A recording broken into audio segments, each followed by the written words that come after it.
War never ends cleanly. It leaves behind smoke that clings to your lungs for years, memories that blare louder than gunfire, and betrayals that bleed deeper than any wound. Some people say time dulls all pain. But that's a lie told by those who've never had their trust gutted open on the battlefield. My name is Captain Mason Hale, former commander of the 5th Recon Division, at least, until the day our so-called allies left us for dead. They called it the Red Ridge Offensive, the final push to retake the Colorado Corridor from the occupying Dominion forces. We marched side by side with the coalition of Western allies, believing every word of their promises. We leave no soldier behind. We fight together. We win together. They lied. On a fog-choked morning that stank of blood and diesel, their battalions pulled out early without warning, abandoning my entire unit behind enemy lines. The Dominion encircled us within minutes. Half my men died screaming. The rest of us were taken prisoner. We learned later what happened.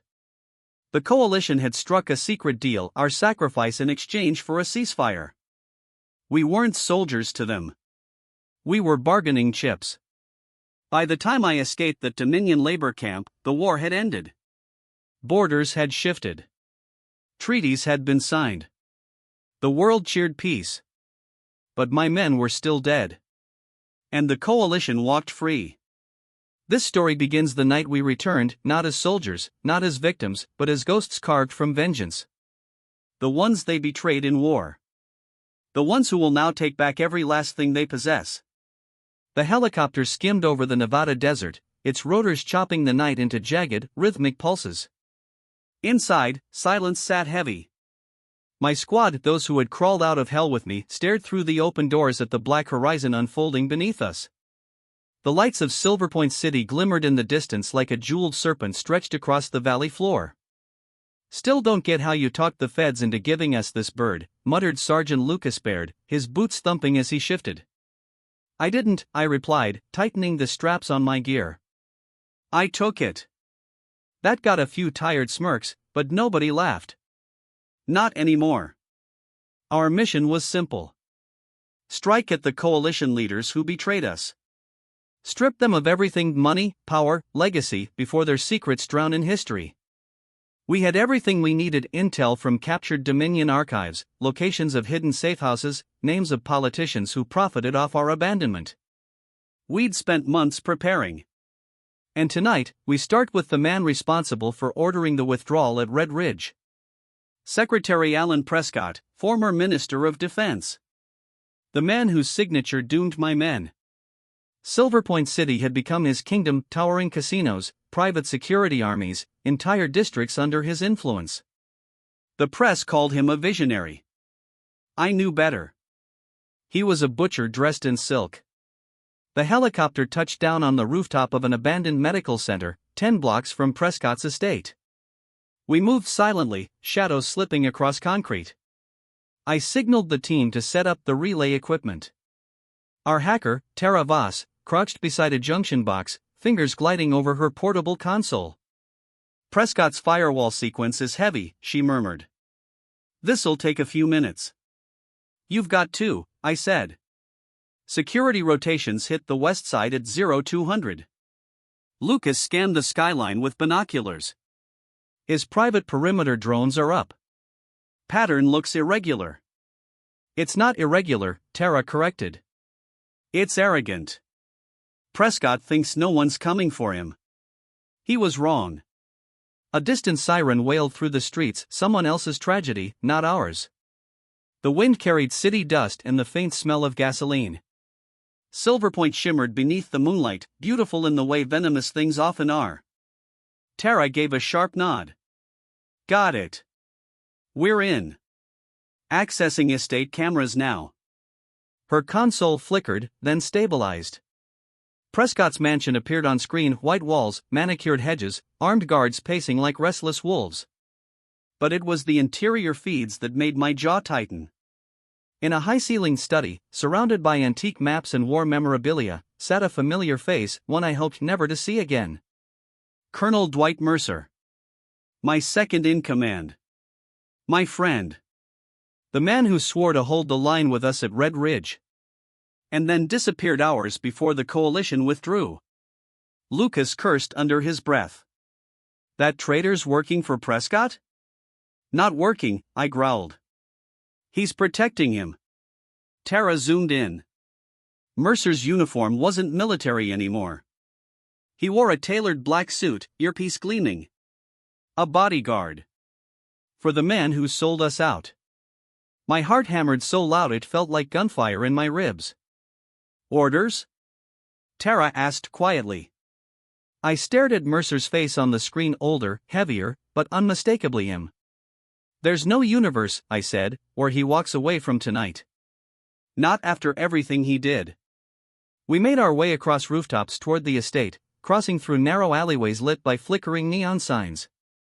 Sweat clung to my back beneath the tactical vest, but my mind was cold and ice-forged from loss. At the estate's perimeter wall, Lucas attached a fiber saw and began cutting. Tara, loop the cameras, I whispered. Done, she replied. Guard movements are mirrored. We slipped inside. The garden smelled of jasmine and soil. Sprinklers sprayed a mist that dampened our boots. We kept to the shadows until we reached a side entrance. I raised my fist, stop. Two guards rounded the corner, talking quietly. Before they noticed us, Lucas moved behind one, blade slicing clean across the throat. I grabbed the other, slamming his head into the wall. They dropped soundlessly. Inside, marble floors gleamed under soft lighting. The air hummed with climate control. We knew exactly where to go. The study. My pulse hammered as we approached the door. Voices leaked through, Prescott's low baritone, Mercer's sharp responses. I nodded to the team. 3, 2, 1. We burst inside. Mercer's eyes widened for a split-second recognition, then fear. Mason, he whispered. Prescott froze behind his desk. What is the meaning of? Lucas fired a round into the ceiling. Shut up. I stepped forward, gun raised, staring directly at Mercer. You left us, I said, voice barely above a growl. You left all of us. Mercer swallowed hard. Mason, listen. No, my finger tightened on the trigger. You talk only when I say. Prescott sputtered, I'm a government official. Tara swung her rifle toward him. Not anymore. We had them. Finally. But just as I opened my mouth to begin the interrogation, an explosion shook the estate. Then another. Tara checked her console, panic flaring across her face. Mason, security reinforcements inbound from the south. Someone tipped them off. Who? Lucas demanded. Mercer smirked at me, a cruel, knowing curve of his lips. You think you're the only ghosts who came back from the war? The mansion lights flickered red. And I realized. We just walked into a trap. The mansion trembled again as a shockwave rippled through the halls. Dust rained from the ornate ceiling, and a distant alarm began to blare, low, pulsing, urgent. The smell of burning circuitry seeped through the air vents.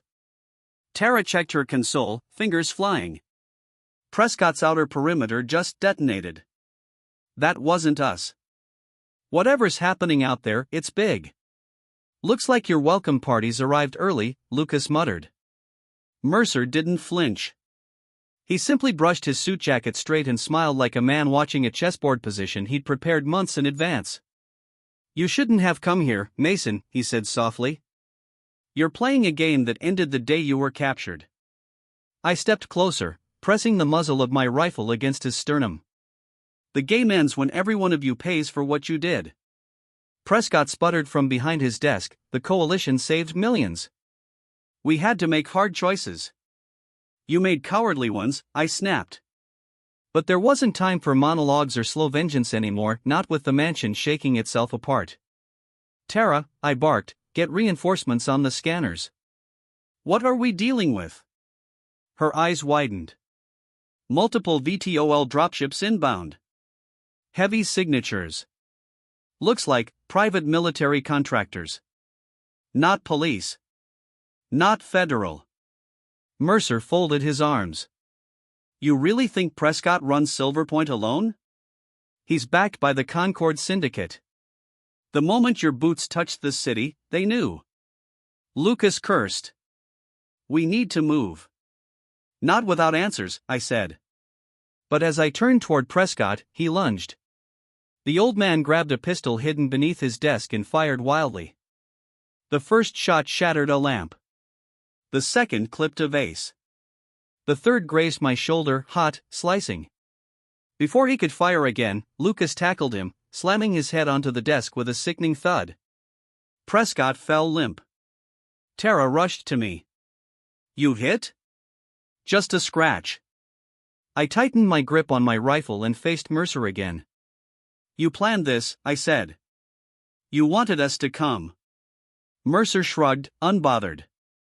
Prescott thinks you're here for revenge. But this, you walking through his front door, this helps me far more than it helps you. What the hell does that mean? Lucas demanded. But I already knew. Mercer wasn't protecting Prescott. Mercer was using him. You betrayed Red Ridge for leverage, I said slowly. For power. For a seat at the table after the war. Mercer's eyes glinted. You always underestimated me, Mason. You thought leadership was about loyalty. About sacrifice. But sacrifice is a tool. Those men we left behind? Their deaths bought influence, currency that lasts. I wanted to pull the trigger. God, I wanted to. But the mansion shook again as explosions echoed from the courtyard. We're out of time, Tara said. We need an exit now. I shoved Mercer forward. You're coming with us. Oh no, he said, smirking. I'm not. A flash of movement. Mercer slammed his shoulder into Lucas, spinning him off balance. Then he bolted for the door. Tara! I yelled. She fired, but Mercer dove behind a support pillar. The shot sparked off marble. Lucas cursed and chased after him. I've got eyes on him, heading east wing. Go! I ordered. Don't let him escape. Lucas sprinted into the hall. I turned to Tara. We need intel before this place sinks into the ground. Grab Prescott's files, everything related to Red Ridge. Tara dragged Prescott's unconscious body aside and ripped open a wall safe behind a painting. Documents. Drives. A locked metal case. She stuffed everything into her pack. Got it. The floor groaned, the whole east wing shifting like bones under strain. Helipad, I said. We extract from the roof. We sprinted toward the stairwell. Smoke seeped down from the upper floors. The fire was spreading fast, electrical, judging by the blue and green flashes. Mercer triggered the failsafe, Tara realized. He's burning the evidence. Yeah. Of course he was. As we reached the rooftop access door, Lucas's voice cracked through the columns. Mason. He's got backup. I'm pinned east balcony, need. His signal cut. My heart dropped. Lucas. Lucas, respond. Static. Nothing else. Tara looked at me, terror flickering behind her determined eyes. We can't leave him. We won't, I said, forcing calm into my voice. We reach him and then exfil to the roof. We headed back down to the second floor, navigating choking smoke and fractured hallways. Flames licked at the walls. Sprinklers sputtered uselessly. Gunfire echoed ahead. We rounded a corner and froze. Lucas was on his knees, hands zip-tied behind him, blood dripping from the corner of his mouth. Beside him stood Mercer, pistol pressed to Lucas's temple. Behind Mercer, 4 armored contractors, rifles trained on us. Mason, Lucas said weakly. Don't. Quiet, Mercer snapped. Then he looked at me. You came back for him, he said. Of course you did. That's your flaw. Let him go, I growled. Mercer chuckled. You still don't get it. You're not soldiers anymore. You're relics of a war that's been erased. He pressed the gun harder against Lucas's head. And relics don't decide the future. But then, the building shook again, violently enough that dust rained like gray snow. A flaming beam collapsed near Mercer, forcing him a step back. Lucas seized the moment. He threw himself sideways. Mercer fired, missed Lucas's shoulder, took the graze, but he rolled behind the fallen beam. I didn't hesitate. I fired 3 rounds. 2 dropped contractors instantly. The third staggered. Tara shot the fourth through the visor. Mercer dashed toward a side hallway. Mercer! I roared. He didn't look back. He fled into the smoke. Lucas struggled to his feet, panting. Son of a... Thanks for the assist. I cut his restraints. You good? I'll live. Tara scanned the mansion's structural readouts. If we don't leave now, none of us will. Rooftop, I said. Move. We raced through collapsing corridors as fire roared behind us. The rooftop door burst open under my shoulder. Fresh, cold night air hit like a blessing. But any relief vanished instantly. A massive black dropship hovered above the mansion, searchlights sweeping. Mercer stood at the edge of the rooftop, boarding ramp rising behind him.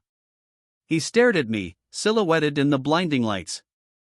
Run all you want, Mason, he shouted over the roar. You'll never outrun the truth. I didn't just betray Red Ridge. The ramp sealed. The dropship shot upward. Mercer's voice crackled through the mansion speakers, one final message he'd preloaded.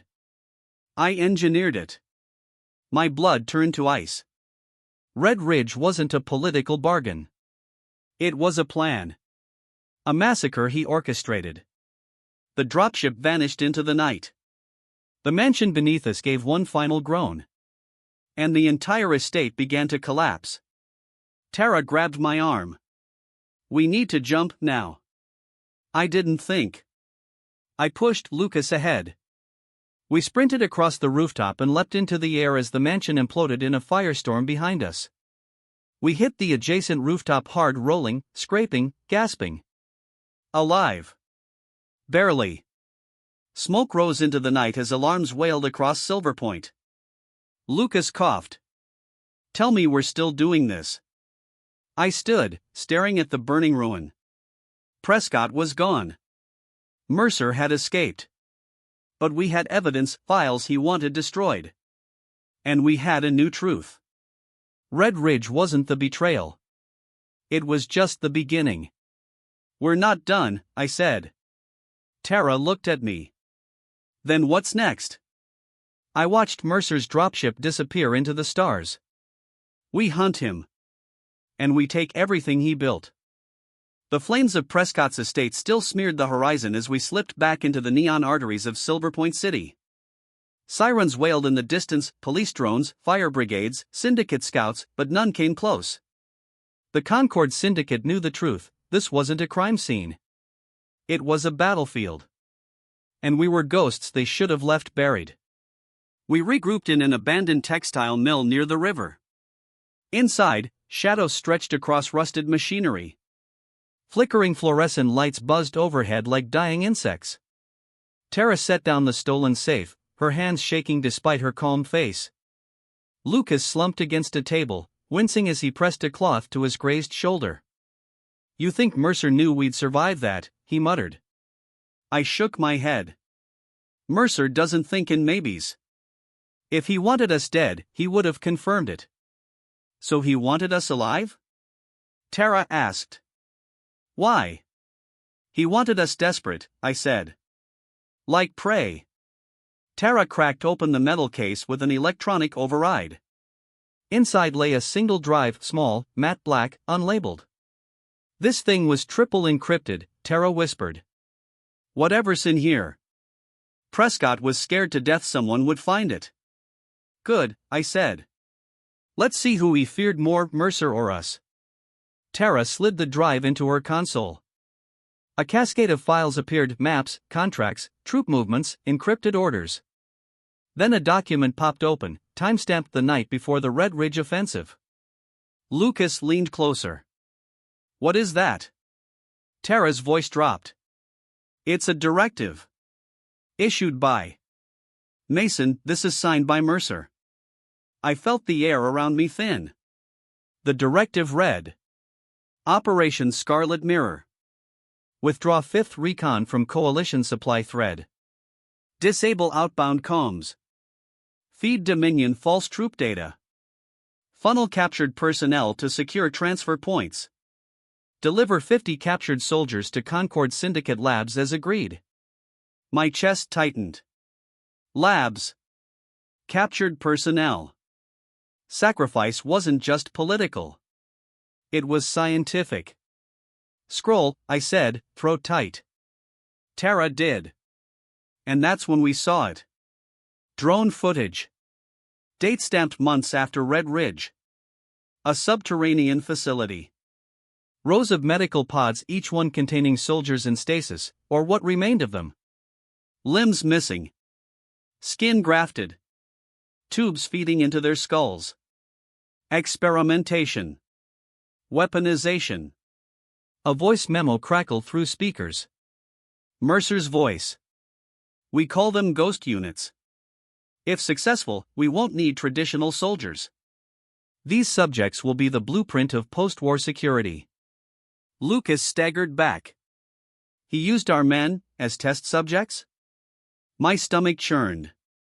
Not prisoners. Not casualties. Resources. Tara scrolled further.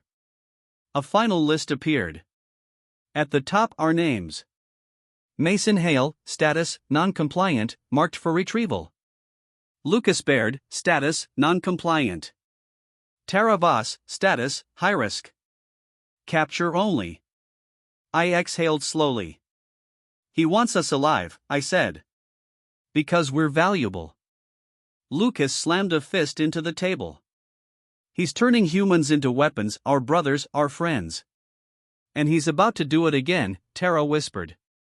"Look." A new file unfolded, a schedule. A location. A live timestamp. Syndicate Research Facility 12 activation in 2 hours. "It's in the desert," Tara added. 40 miles east of Silver Point. If Mercer's final shipments arrive tonight, he'll have everything he needs to finish what he started, I said. Lucas stood, ignoring the pain in his shoulder. "Then what are we waiting for? Let's burn that place to the ground." "No," I said. "We don't burn it. I closed the case. We take it." The facility. We reached the desert in a stolen armored utility truck just past midnight. Facility 12 rose from the sand like a buried steel titan, its upper structure barely visible above the dunes, faint lights pulsing as if the place itself breathed. Mercer's private army guarded the perimeter, drones circling, thermal sensors sweeping. Lucas peered through binoculars. "They're expecting something. They're expecting a siege," I said. "So we give them a ghost." Tara cracked open the facility's external grid through her portable console. Lights flickered, then flared.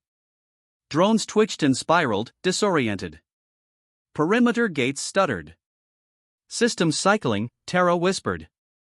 "They'll reboot in about 6 minutes. That's all we need." The three of us sprinted across the sands. Lucas neutralized the first guard silently with a chokehold. I disarmed another, snapping his wrist and catching his falling rifle in one motion. We slipped through an emergency intake hatch just as the grid surged back online. Inside, the facility hummed like a heart made of machinery. Rows of glass pods lined the corridor, each filled with pale figures drifting in chemical suspension. Some were unrecognizable. Some still wore dog tags. Lucas stopped, voice cracking. That's Sergeant Miles Doyle. I carried him on my back at Red Ridge." His eyes glistened. "We're getting them out, I promised. All of them." Alarms suddenly wailed. A voice echoed from overhead speakers, the same voice that had haunted my nightmares since the war. Mercer. I knew you'd come, Mason. We tensed. You were always predictable. Always loyal. Always foolish. His footsteps approached, slow, confident. Then he stepped into view at the end of the hall, flanked by a dozen armored contractors. He wore a tactical exosuit now, sleek in black. A general in a private army. Mason Hale, he said, almost fondly. The soldier who couldn't let the past die. Funny, I said. I'm here to make sure you do. Mercer smirked. You don't understand the future. War is inefficient. Soldiers break. Ideologies waver. But engineered loyalty? Enhanced durability? Tactical obedience? He gestured toward the pods. They are the future. They're people, Lucas spat. No, Mercer said. They were casualties. I made their deaths meaningful. That was it. Enough. I fired first. The hallway erupted into chaos, gunfire echoing against steel. Tara ducked behind a console, rerouting security drones to target Mercer's men. Lucas charged forward, taking a bullet to his vest but dropping the shooter with a brutal strike. Mercer's exosuit absorbed bullets like raindrops. He advanced, expression cold, raising an electric baton crackling blue. He swung. I blocked with my rifle, sparks flying. He was strong, enhanced strong. The exosuit amplified every movement. You should have died at Red Ridge, he snarled. I pushed back. You should have fought beside us. I fought for the future. He slammed me against a pod. Glass cracked behind my head. Tara screamed, Mason. Mercer lifted his baton for the killing strike. A shot rang out. Mercer staggered. Lucas stood behind him, breathing hard, gun smoking. Mercer turned, fury distorting his face. You. Another shot. Mercer fell to one knee. I seized the moment. Grabbed his baton. And plunged it into the exosuit's exposed joint. Electricity surged. Mercer convulsed violently. Then collapsed. The facility seemed to hold its breath. Tara rushed to the main terminal. We can shut the pods down safely, release everyone. But the moment we do, the syndicate will come. Then we give them a message, I said. I hauled Mercer's limp body upright, locking eyes with the man who destroyed so many lives. His breath rattled. Mason, he whispered. You can't stop this. You're right, I said softly. But I can stop you. He smiled weakly. There will be more.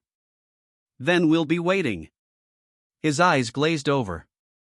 Mercer, architect of Red Ridge, betrayer of thousands, was gone. Tara activated the system. Pods opened. Soldiers gasped awake, collapsing onto the floor, shaking, crying. Lucas helped one onto his feet. Easy. You're safe now. Safe. A word I hadn't believed in for years. We guided them out as sunrise bled across the desert sky. The facility behind us powered down, its machines silenced, its secrets exposed. I stood at the dune's edge and looked back one last time. They betrayed us in war. But we survived. We came back. And we took everything they had built on our blood. Lucas stepped beside me. What now, Captain? I watched the rescued soldiers huddling together, the rising sun warming their faces. Now, I said. We rebuild what they tried to erase. Tara smiled faintly. A new beginning? I nodded. Yeah. But this time, no one gets left behind.